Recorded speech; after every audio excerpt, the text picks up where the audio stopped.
Hi everyone, this is a short video from me just to sit alongside the launch of our group-wide strategy. So over the last year we've been looking at the strategy in all three trusts in the group. They looked at it separately. We engaged with staff and stakeholders. We had board sessions over the summer and then we brought them together to see where the alignment was. And I was really pleased to see really strong alignment of all three trusts in the way we want to take our services forward. So at the heart of the strategy, there's an update of the strategic wheel, which is that vision for the way that things are going to work together, a vision of integration, of partnership working, and a focus on helping our communities to live healthier, happier lives.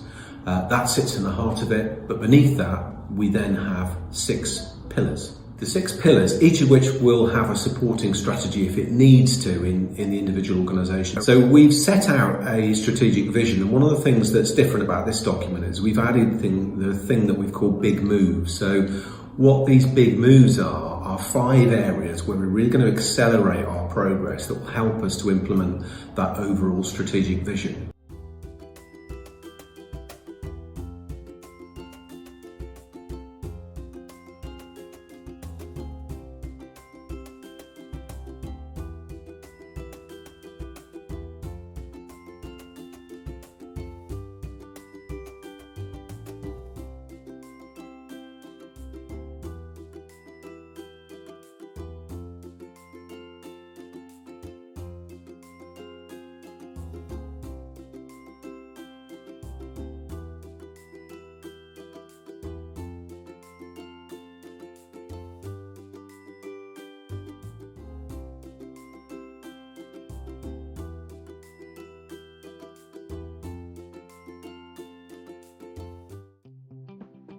Declare open this wonderful facility .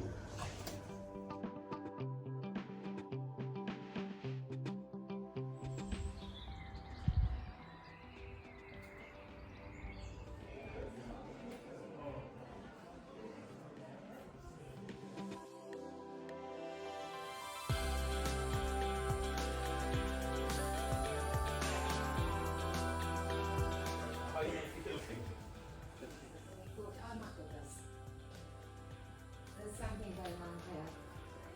But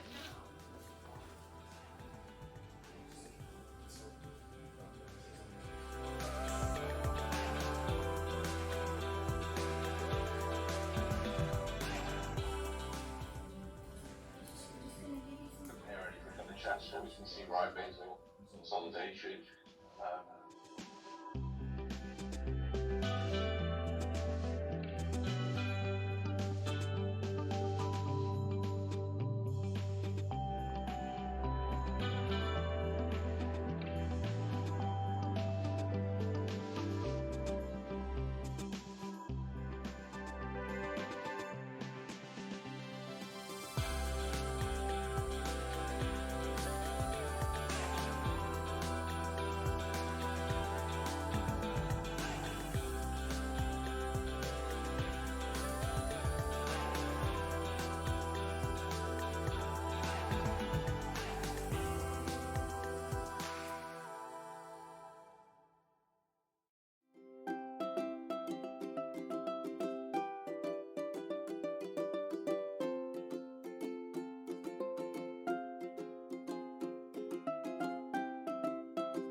I'm Adam Carson, Managing Director of Swift. One of the things I enjoy most about working here is the broad and really diverse range of talents we've got, both across our workforce and with our volunteers. Our volunteers really help to make this a great organisation. They support our patients and they support our staff, and all I hear is great stuff. So thank you on Volunteers Week.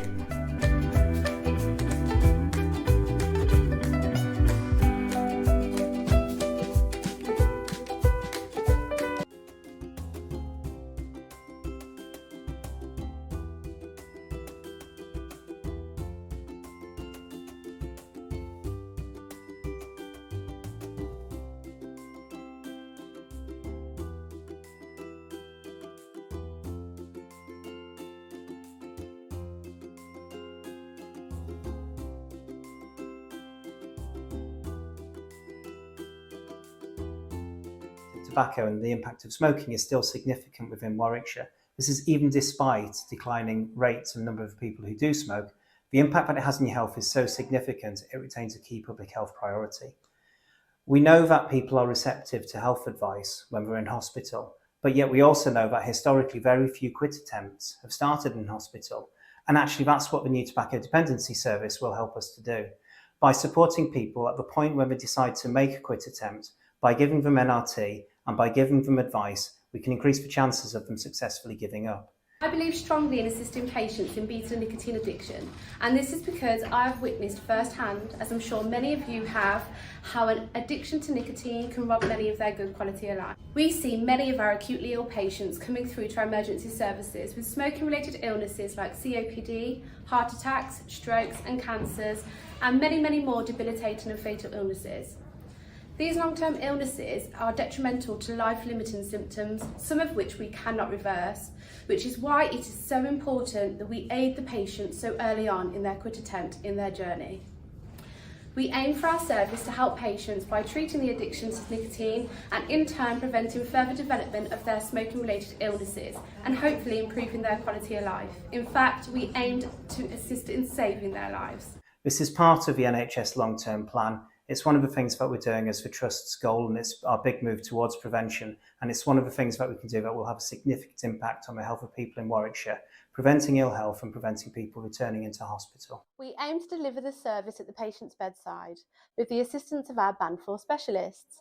They will assist with delivering that all-important dual therapy of pharmacotherapy and behavioural therapy. It is imperative that patients receive those therapies together, as for many patients it's not just about treating the addiction with medications, it's also about treating the psychological elements. This consists of addressing and adapting the reasons as to why they started smoking and awareness of how to manage their repetitive behaviours, triggers and habits that form with the addiction, and this can be treated through that all-important behavioural therapy. Data displays from historical services that treating one without the other has very minimal success rates. Treating both elements of the addiction together and within a hospital environment has seemed to have great success rates. Benefits are amazing. I can breathe properly. I've lost my smoker's cough. I've lost all that smoker's phlegm.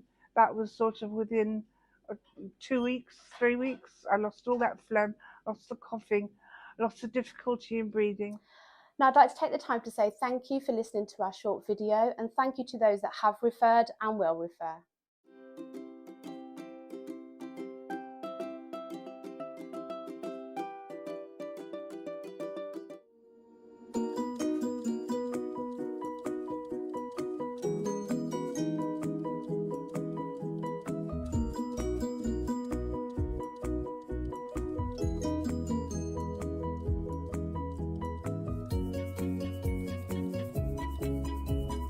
Redding. I'm one of the advanced clinical practitioners for urgent community response for South Warwickshire University Foundation Trust, and this is a video about a day in the life of urgent community response in South Place.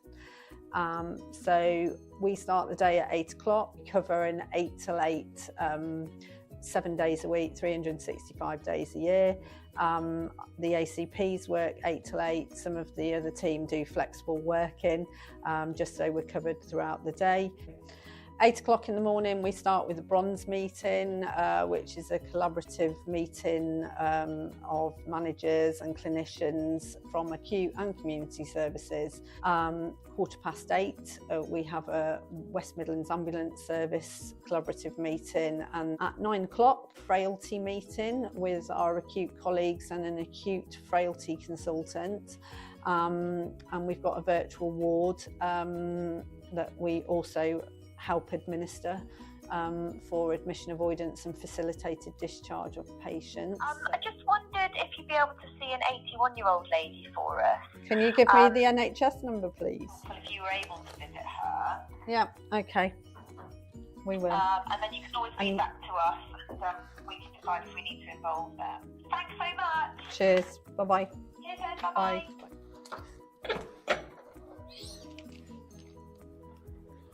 So as you can see, Heather's just taken the referral from Consultant Connect for this patient who's asthmatic in respiratory distress. So I'm going to go out and do an assessment of this lady now.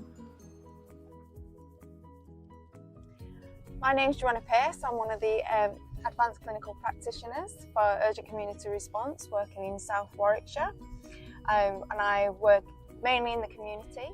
So we've just had a referral from Consultant Connect, and this is from one of the GPs out in our local area who is concerned about a patient who is in respiratory distress.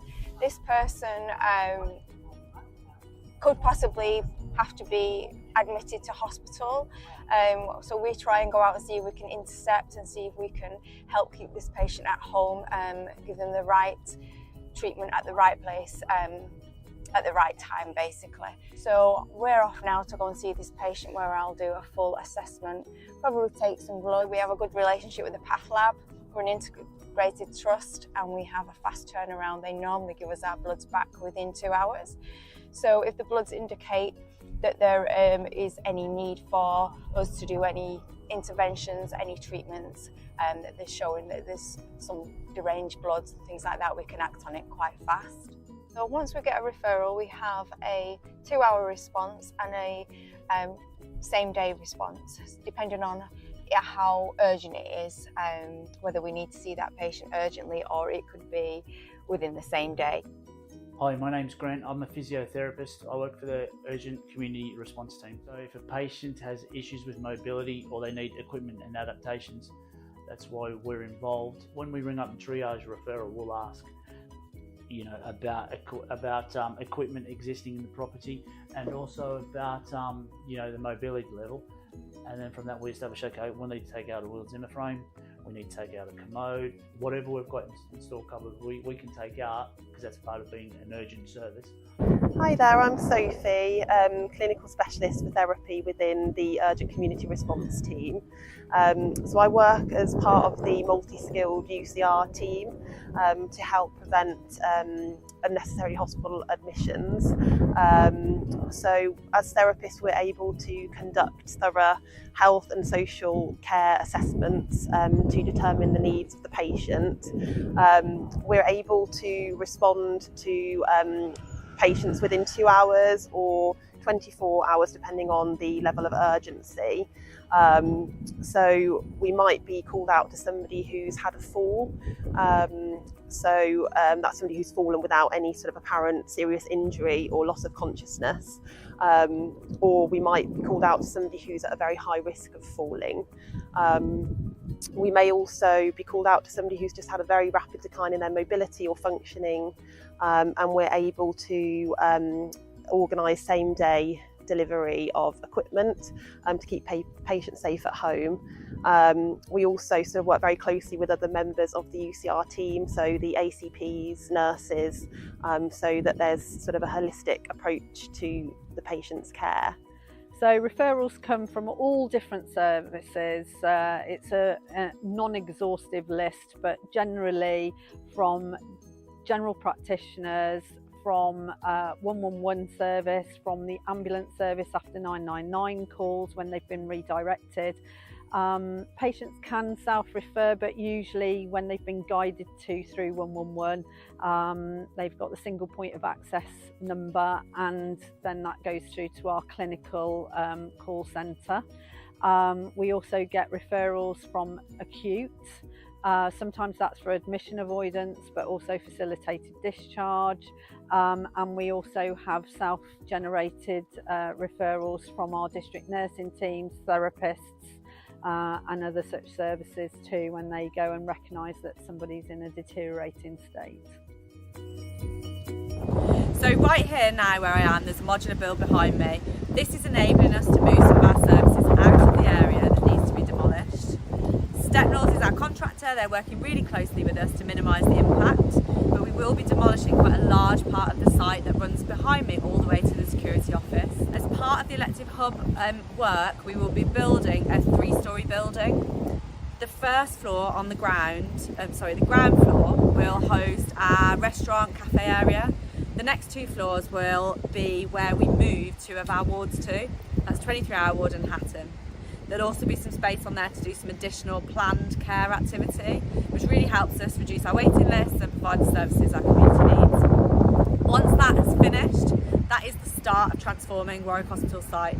So that is the start of our elective hub development. The next part of this will be to then build another 3-storey block where we start to move our day surgery and our diagnostics, subject to funding. So I'm down at the back of day surgery, and this is probably the part of our estate at Warwick Hospital that's had the most work over the last 12 months and will continue to do so. The first project that we completed last week was around McGregor Ward Extension.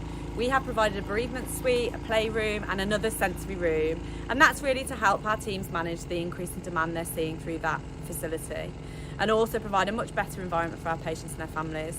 That has been pretty much fully supported by fundraising income, so it's a really positive project that the community have really bought into.